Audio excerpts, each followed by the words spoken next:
है friends, welcome back to my channel. मैं हूं प्रीति प्रजापति और बीपीएससी टीआरई 2 में सेलेक्टेड। और आज बात करते हैं कि बीपीएससी टीआरई 4 में सिलेक्शन के लिए हमें अपनी पढ़ाई को कैसे मैनेज करना है, यानी हमें हमारे पढ़ने का जो है तरीका कैसा होना चाहिए, हमने अपनी रणनीति कैसी बनानी है।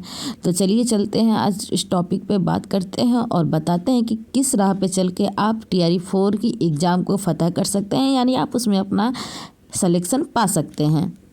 और इससे पहले कि वीडियो में आगे बढ़ें, प्लीज़ एक लाइक कर दीजिए और कमेंट में हर हर महादेव जरूर लिख दीजिए। चलिए चलते हैं वीडियो की तरफ। सबसे पहले आपको पता होना चाहिए कि बीपीएससी के टीचर भर्ती का जो एग्ज़ाम होता है उसमें पेपर 3 भाग में बटा होता है, जिसमें पहला पेपर क्वालिफाइंग होता है। इसमें हिंदी और इंग्लिश के क्वेश्चन होते हैं। सेकंड पार्ट जीके जीएस का होता है। इसमें जीके जीएस में पूरा आपको math, science, reasoning, history, geography सब कुछ आता है। और थर्ड पेपर जो है आपका सब्जेक्ट का होता है। आप टीजीटी के हों, पीजीटी के हों, पीआरटी के हों, किसी भी लेवल का एग्ज़ाम दे रहे हों तो आपका ये सब्जेक्टिव होता है। पीजीटी में तो केवल एक सब्जेक्ट का होता है, यानी आप ज्योग्राफी से हैं तो ज्योग्राफी का होगा, हिस्ट्री के हैं तो हिस्ट्री का होगा। वहीं टीजीटी में आपको 2 सब्जेक्ट लेने पड़ते हैं। 4 सब्जेक्ट होते हैं, जिसमें से आपका ज्योग्राफी और हिस्ट्री का कॉम्बिनेशन होना ज़रूरी होता है। और पीआरटी में भी यही है कि आपका हिस्ट्री ज्योग्राफी में से कोई एक कॉम्बिनेशन होना चाहिए। और साइंस का भी ऐसी कॉम्बिनेशन बनता है। और फर्स्ट पेपर तो बता ही दिया आपको कि हिंदी और इंग्लिश का होता है। ये क्वालिफाइंग होता है, इसका मेरिट नहीं जुटता है, ठीक है। आपको 2 पेपर में ही नंबर लाके मेरिट बनानी होती है। अब बात करते हैं कि बीपीएससी टीचर भर्ती में जीके जीएस में क्या क्या आता है। पहले भी बता दिया, अब आप इसको इस चार्ट के माध्यम से समझिए। तो बीपीएससी के जीके जीएस चाहे वो किसी भी लेवल का एग्जाम हो, उसमें मैथ एंड रीजनिंग आता है। सेकंड नंबर पे साइंस होता है, फिर इन्वायरमेंटल होता है, फिर ज्योग्राफी होता है और हिस्ट्री रहता है। मैथ और रीजनिंग लगभग 15 से 16 क्वेश्चन होते हैं। साइंस का भी ऐसी होता है और हिस्ट्री और ज्योग्राफी भी होता है। और हिस्ट्री में से आपको बता दूँ फोर्सफुली कि क्या पढ़ना है। आपको हिस्ट्री में केवल और केवल जो है भारतीय राष्ट्रीय आंदोलन को पढ़ने हैं। भारतीय राष्ट्रीय आंदोलन से ही वहाँ ज़्यादा से ज़्यादा क्वेश्चन आते हैं और कुछ एक अनुच्छेद होते हैं वहाँ पे। और ज्योग्राफी में केवल आपको भारत का भूगोल पढ़ना है, यहाँ से क्वेश्चन आते हैं। आप एकदम भारत के भूगोल और भारतीय राष्ट्रीय आंदोलन को चार्ट डालिए, यहाँ से आपके क्वेश्चन आते ही हैं। मैथ और रीजनिंग को स्ट्रॉन्ग कीजिए और साइंस भी एनसीईआरटी से ही पढ़िए, वहाँ से ही आएगा। मेरा एसएसटी का रहा है तो मैंने एसएसटी पे ज़्यादा फोकस किया है, तो ये वीडियो एसएसटी वालों के लिए ज़्यादा ही यूजफुल रहेगा। बाकी चलिए आगे देखते हैं कि आगे और क्या करना है। अब बात आती है कि आप जूनियर के हैं या टीजीटी के हैं। हाँ, आप जो इस एग्ज़ाम में बैठे हैं तो आप जूनियर का पेपर दे रहे हैं या टीजीटी का पेपर दे रहे हैं। तो देखिए, जूनियर हो या टीजीटी का पेपर हो, एनसीईआरटी और एससीईआरटी को आप पहले भी बताया मैंने कि चार्ट डालिए। एनसीईआरटी और एससीईआरटी से ही ज़्यादा से ज़्यादा क्वेश्चन आने वाला है, ठीक है। और कुछ हद तक आप बीए की भी पुस्तक को पढ़िए, क्योंकि जब इसका निकलता है सिलेबस तो कह दिया जाता है कि हम एनसीईआरटी और एससीईआरटी को फॉलो करेंगे और कठिनाई स्तर को बढ़ाने के लिए बीए और पीजी लेवल को भी शामिल किया जाएगा। तो आप समझ गए होंगे कि आपको क्या करना है। आपको जूनियर और टीजीटी के लिए एनसीईआरटी और एससीईआरटी को दिल लगा के, मन लगा के पूरा पढ़ डालना है।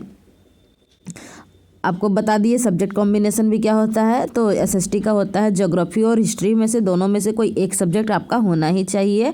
और इसके साथ एक सब्जेक्ट और लेना है आपको। आप ज्योग्राफी हिस्ट्री दोनों है तो आप दोनों नहीं ले सकते, आपको एक अलग लेना होगा, ठीक है। यहाँ ज्योग्राफी और हिस्ट्री में से कोई एक होना चाहिए। अब आती है पीजीटी की बात। पीजीटी में तो वही है जो आपका सब्जेक्ट है, जैसे ज्योग्राफी है तो ज्योग्राफी, हिस्ट्री है तो हिस्ट्री।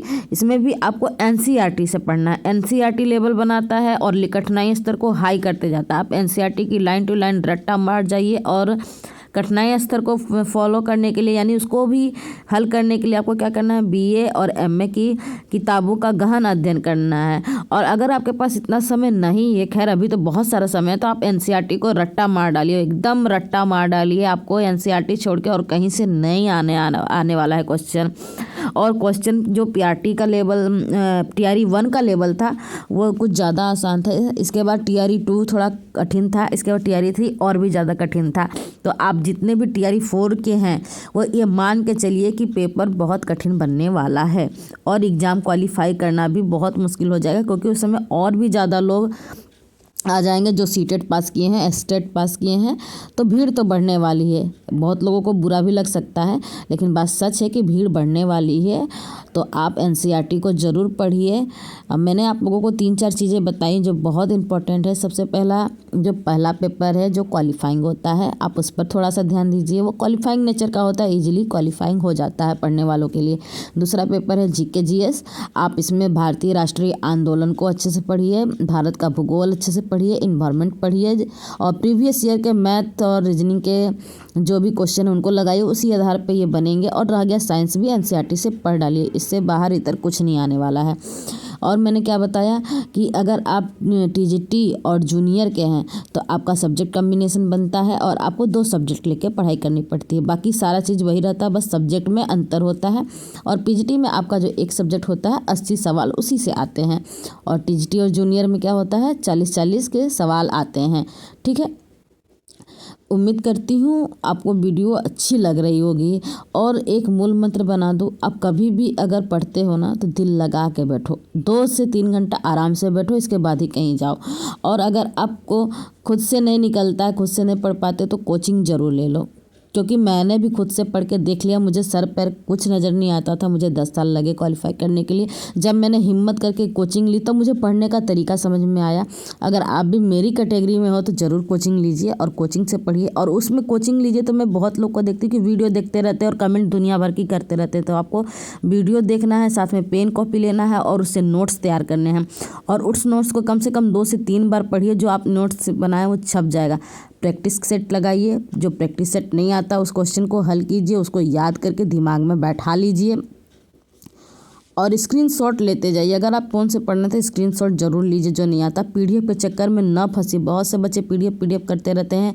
स्क्रीनशॉट मेरा बहुत फ़ायदा किया, क्योंकि एग्ज़ाम के समय बाहर जब बैठे थे तो मैंने स्क्रीनशॉट को फिर लगातार देखते रही और इस तरीके से मेरे बहुत सारे क्वेश्चन तैयार हो गए थे। स्क्रीनशॉट में भी मेरे 6-7 हज़ार थे, अभी भी थे, जिनको मैंने जनवरी में अब डिलीट कर दिया है। अब मैं नए सिरे से पढ़ाई शुरू कर रही हूँ। हाँ, जो उसमें से मुझे क्लियर हो जाता था उनको डिलीट कर देती थी, और जो नहीं आता था सवाल बिल्कुल नहीं, उनको मैं लिखना शुरू करती थी। तो ये प्रोसेस आप भी अपनाइए, प्रैक्टिस करते रहिए, हमेशा कुछ ना कुछ पढ़ते रहिए। आपके पास 2 घंटे भी समय है तो 2 घंटे पढ़िए। त्योहारों का समय है, पूरा दिन समय नहीं मिल रहा है, लेकिन फिर भी कोशिश कीजिए कि हम 2 से 3 घंटा पढ़ लें। और आपको कम से कम तो 6 घंटा तो पढ़ना ही होगा। मैं घर, बच्चे, परिवार की जिम्मेदारियों के साथ बहुत समय तो नहीं पढ़ पाती थी, हाँ, लेकिन 6 घंटे ज़रूर निकालती थी किसी भी तरीके से। पहले तो नहीं मिलता था ये सारा समय, लेकिन बाद में जैसे जैसे मेरे पास वर्कलोड बढ़ता गया, पढ़ाई का प्रेशर बढ़ता गया, अपने आप समय निकलता गया। मैंने अपने किचन के काम को बहुत सीमित किया है। मैंने अपने पुराने वीडियो में आप लोगों को बहुत अच्छे से बताया कि मैंने एक हाउसवाइफ रह के अपनी पढ़ाई को किस तरीके से मैनेज किया है। और 1 साल हो चुके हैं लगभग। अब मैं इस टाइम जो था हम लोगों का वो हमारा डाइट में बीत रहा था। तो नौकरी लगे तो कह लीजिए कि 1 साल हो गया, लेकिन ज्वाइनिंग हम लोगों ने फरवरी में की थी, तो फरवरी में 1 साल पूरी तरीके से कंप्लीट होगा। और उस पर भी आप लोगों के लिए एक वीडियो लेके आऊँगी कि एक्सपीरियंस कैसा रहा। तो वीडियो अच्छी लगती है तो please like, comment, share and subscribe my channel. मिलते हैं नए वीडियो में, तब तक के लिए बाय। और कुछ भी क्वेरीज हैं आपका कुछ भी क्वेश्चन है नहीं समझ में आया, वीडियो और अच्छे से समझा के बनानी है तो प्लीज़ कमेंट जरूर कीजिएगा। Radhe Radhe, bye bye.